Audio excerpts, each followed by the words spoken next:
আল্লাহ তাআলাকে পেতে হলে নিজেকে বদলাতে হবে। যারা সত্যিকারের বদলাতে চান, আজকের ভিডিও তাদের জন্য। ধাপ 1, আপনার ঈমানকে মজবুত করুন। ছোট হোক বা বড়, সব শিরককে না বলুন। আল্লাহ ছাড়া কাউকে ভরসা করবেন না। সাহায্য চাবেন কেবল তার কাছেই, তিনি সকল ক্ষমতার মালিক। ধাপ 2, সালাতের প্রতি অটল থাকুন। 5 ওয়াক্ত নামাজ পড়া যেন জীবনের অপরিহার্য অংশ হয়ে যায়।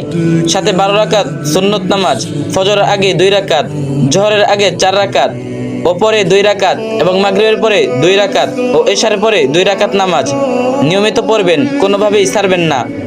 ধাপ 3, হারাম থেকে নিজেকে দূরে রাখুন। গান, মুভি, নাটক, খারাপ যা আছে এসব হারাম জিনিস থেকে বেরিয়ে আসুন। হারামে ডুবে থাকলে আপনার ইবাদত কবুলে বাধা সৃষ্টি করতে পারে। ধাপ 4, নিজের জবানকে শুদ্ধ করুন। গীবত, পরিনিন্দা, অহংকার, হিংসা এই 3টি আত্মার বিষ।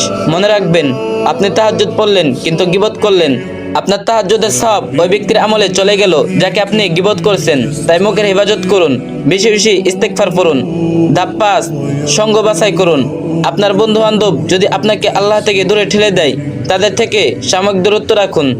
একাকিত্বে কাটান কিছু সময়, মৃত্যু নিয়ে ভাবুন, সিজদা দীর্ঘ করুন, তাতেই আল্লাহর সঙ্গে সম্পর্ক গড়ে উঠবে ইনশাআল্লাহ। ধাপ 6, কোরআনের সাথেই আপনার উচ্চ মর্যাদা। প্রতিদিন 5 ওয়াক্ত নামাজের পর অন্তত 5 আয়াত কোরআন তেলাওয়াত করুন, সাথে সাথে অর্থ বুঝে পড়ুন। কোরআনের আলোয় আপনার জীবনের অন্ধকার দূর হবে। ধাপ 7, নারীদের জন্য বিশেষ পরামর্শ। আল্লাহর হুকুম অনুযায়ী পর্দা করুন। গায়রে মাহরামের সামনে যাওয়া, সুন্দর কণ্ঠে কথা বলা সব পর্দার পরিপন্থী। ধাপ 8, ফিতনা থেকে মোবাইলকে মুক্ত করুন। আজই ডিলিট করে দিন গান, সিনেমা, মুভি যা আপনাকে গুনাহের দিকে নিয়ে যাচ্ছে। ধাপ 9, আজানের জবাব দিন। প্রতিদিন 5 বার আজানের জবাব দিন, মাত্র 2-3 মিনিট, কিন্তু এর ফজিলত অগণিত। এরপর দোয়া করুন, কারণ আজান ও ইকামতের মধ্যবর্তী সময় দোয়া কবুল হয়।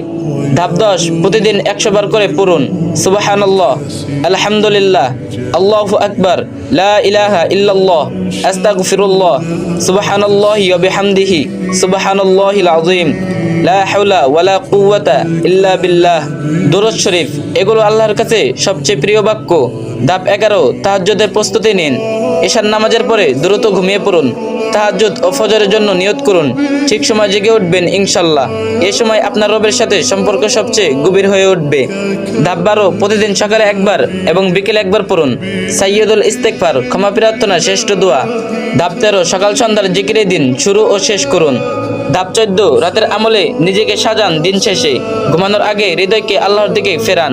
ধাপ 15, ইস্তেগফার ও দরুদকে অভ্যাস পরিণত করুন। যত ইচ্ছা পড়ুন, 100, 200, 1000। আল্লাহকে পেতে হলে নিজেকে বদলাতে হবে। ধাপে ধাপে, এগুলো কঠিন কিছু নয়। আজই শুরু করুন।